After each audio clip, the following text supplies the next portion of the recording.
Hi everyone, welcome to our channel Study IAS. और आज की क्लास में हम लोग यहाँ पर जो मेरा गांव मेरी धरोहर प्रोग्राम है उसके बारे में करेंगे डिस्कस। तो देखिए, हमारी सरकार ने हमारे जो ग्रामीण क्षेत्र है यानी कि जो रूरल इंडिया है उसको और इन्हांस करने के लिए, उसकी विशेषताओं को यहाँ पर आइडेंटिफाई करने के लिए डॉक्यूमेंटेड डिस्टिंक्टिव फीचर्स जो हैं हमारे 1 लाख विलेजेस के, ठीक है, उनका यहाँ पर एक तरीके से दस्तावेज जो आपका डॉक्यूमेंटेशन है वो कराया गया है। और यहाँ पर ये जो पूरी एक्सरसाइज है इसको कैरिड आउट किया जा रहा है अंडर दी मेरा गांव मेरी धरोहर प्रोग्राम, जो कि पार्ट है आपके national mission for cultural mapping का। जो हमारे देश में, देखिए, हमारे देश का जो कल्चर है वो बहुत ही वास्ट है, तो उसको यहाँ पर एनहांस करने के लिए, उसको हार्नेस करने के लिए, उसकी विशेषताओं को यहाँ पर लोगों तक पहुँचाने के लिए इस तरीके की जो प्रोग्राम्स है, इस तरीके के कल्चरल प्रोग्राम्स हैं वो यहाँ पर स्टार्ट किए गए हैं। और उसी के बेसिस पे हम लोग यहाँ पर देख रहे हैं जो यूनिक कल्चरल हेरिटेज है हमारे रूरल इंडिया का, उसको सरकार ने आइडेंटिफाई किया है, प्लस उसका डॉक्यूमेंटेशन हुआ है अंडर दी डिस्टिंक्टिव फीचर, जो उसकी अलग अलग विशेषताएँ हैं। और वो भी मोर देन 1 लाख विलेजेस हैं, 1 लाख से भी ज़्यादा गांव जो है, ठीक है, वो इसके अंतर्गत आए हैं। ओके, और ये पूरी की पूरी एक्सरसाइज किसके द्वारा कैरिड आउट करी गई है? मेरा गांव मेरी धरोहर प्रोग्राम द्वारा। ओके, इसके बारे में हम लोग आगे और पढ़ते हैं। चलिए, उससे पहले अनअकैडमी आप लोगों के लिए लेकर आया है यूपीएससी मेगा बंडल, यानी कि 6 महीने का फ्री एक्सटेंशन मिलेगा आप लोगों को अगर आप 1 साल से अत्यधिक यहाँ पर अनअकैडमी का सब्सक्रिप्शन लेते हो। ठीक है, लिमिटेड पीरियड ऑफर है, ज़्यादा दिन लास्ट नहीं करेगा, इसलिए जल्दी से ले लो। और जब भी आप लोग यहाँ पर लेंगे सब्सक्रिप्शन, एक कोड का इस्तेमाल करना नहीं भूलना, जो कि है AMS लाइव, जो कि यहाँ पर आपको देगा extra discount. Moving forward, RM batch आप लोगों के लिए स्टार्ट हो रहा है, इसमें एनरोल कर सकते हो। फाउंडेशन बैच भी, इसमें भी आप लोग एनरोल कर सकते हैं। चलिए,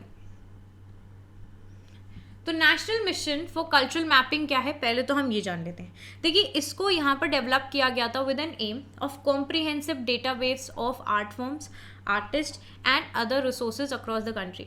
तो national mission for cultural mapping जो है, इसको यहाँ पर आपका डेवलपमेंट ही इसका इसीलिए हुआ था, जो एम था कि इसको हम डेवलप करें, वो इसी चीज़ के लिए था कि हम लोग यहाँ पर जितना भी डेटा है हमारे देश के आर्ट फॉर्म्स का, जितने भी आर्टिस्ट हैं, जितनी भी बाकी सारी रिसोर्सेज हैं हमारे देश की, उनको यहाँ पर उनका जो डेटाबेस है वो हम लोगों के पास रहे। फिर इसको लॉन्च किया गया था मिनिस्ट्री ऑफ कल्चर द्वारा 2017 में। ये जो प्रोग्राम है it got off to a slow start, मतलब इसकी जो शुरुआत हुई थी वो धीमी थी, पर उसके बाद इसको हैंड ओवर कर दिया गया Indira Gandhi national centre for arts को। कब? 2021 में। तो जब यहाँ पर Indira Gandhi national centre for arts को, अब देखिए, अगर हम इसको यहाँ पर इन्होंने हैंड ओवर कर दिया कब? 2021 में।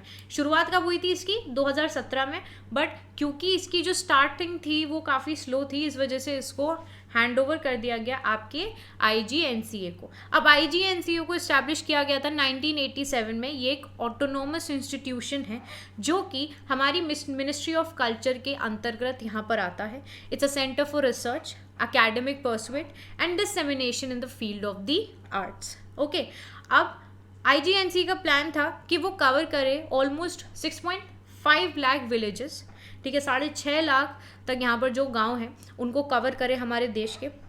एंड एज ऑफ टुडे जो शॉर्ट फिल्म्स हैं they have been made 750 cluster villages, और जो फिल्म्स हैं which will give a 360 degree view of the village and it have been shot using drones.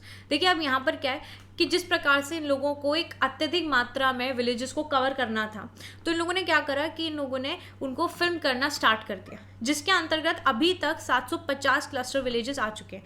अब ये फिल्म्स इसीलिए करी जा रही थी जिससे कि हमें 360 डिग्री तक का, यानी कि एक पूरा ओवरव्यू मिल जाए हर एक गाँव का, और इसीलिए इन सबको शूट करा जा रहा था आपका ड्रोन्स की मदद से। आगे बढ़ते हैं। अगर हम सिग्निफिकेंस देखें इस पर्टिकुलर प्रोग्राम का, देखिए, प्रोग्राम यहाँ पर सिर्फ और सिर्फ seeks to document the cultural identity हमारे विलेजेस की, ठीक है, by involving citizens to share what makes their village block और डिस्ट्रिक्ट यूनिक। अब देखिए यहाँ पर क्या है कि हम अपने देश के बहुत सारे ऐसे पार्ट्स हैं, बहुत सारी उनकी विशेषताएं हैं, हम जिस जगह रह रहे हैं हमें उसके बारे में भी बहुत सारी चीज़ें हैं जो नहीं पता हैं, और वो कब पता चलेंगी, जब तक हम उनको जानेंगे ही नहीं। तो सरकार ने ये प्रोग्राम ही इसीलिए स्टार्ट किया कि भाई आपको अपनी जगह की कल्चरल आइडेंटिटी जो है वो तो पता होनी चाहिए, और इसीलिए सिटीजन्स को इन्वॉल्व करना चाहिए, हमें उनके साथ शेयर करना चाहिए कि किस प्रकार से उनका जो गांव है या कोई उनका जो ब्लॉक है या डिस्ट्रिक्ट है वो किस बेसिस से यूनिक है, किस बेसिस से विशेष बनता है यहाँ पर। अब in this cultural asset mapping villages have been broadly divided into 7 to 8 categories। अब इस जो ये कल्चरल एसेट मैपिंग हुई है इसके तहत जितने भी गांव हैं उनको डिवाइड कर दिया गया है 7 से 8 कैटेगरीज में, जो कि बेस्ड हैं whether they are important ecologically, developmentally, and यहाँ पर अगर ये इकोलॉजिकली डेवलपमेंटली ठीक है, या holistically if they produce a famous textile or product and if they are connected to some historical or mythological events at the independence struggle और epics like Mahabharat. तो basically यहाँ पर क्या है कि 7 से 8 कैटेगरीज में इनको डिवाइड कर दिया गया। अब ये किस किस बेसिस पे, या तो ये जो जगह है आपकी वो किसी भी इकोलॉजिकल बेसिस में बहुत बेटर हो, डेवलपमेंटल बेसिस पे बेटर हो, है ना, या फिर कोई फेमस टेक्सटाइल या प्रोडक्ट है इस जगह का, या फिर ये कनेक्टेड है किसी हिस्टोरिकल या माइथोलॉजिकल इवेंट से। माइथोलॉजिकल जैसे कि महाभारत या रामायण से, जैसे अयोध्या है आपका, so it belongs to where, ये आपका रामायण से रिलेट करता है ना, चित्रकूट है, वहाँ पर राम जी गए थे। तो all these things are really very important. तो इन्हीं सारी चीज़ों को यहाँ पर देखते हुए इनको डिवाइड कर दिया गया। सो द मैपिंग जो है वो एम करती है to develop a comprehensive database of art forms, artist and other resources across the country. अब इसी सर्वे की प्रोसेस के बेसिस पे अगर हम बात करें तो देखिए जो सर्वे है that process involves a CSC village level entrepreneur conducting meetings with locals and then uploading interesting facts about their village, उनकी places of interest, customs, traditions, famous personalities, festivals and beliefs, art and culture etc. onto a special application। Okay, so जो सर्वे है उसके process को भी यहाँ पर आपके साथ शेयर किया गया है कि भाई ये पर्टिकुलर प्रोसेस हमें यहाँ पर देखने को मिलती है।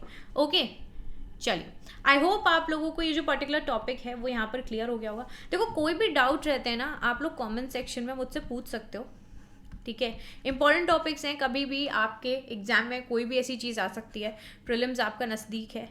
ऑल राइट, चलिए, सो मैं आप लोगों से मिलूंगी नेक्स्ट वीडियो में। तब तक के लिए आप लोग वीडियो को लाइक कर देना, शेयर कर देना, है ना, और अगर चैनल पे नए हो तो इसको सब्सक्राइब करना नहीं भूलना।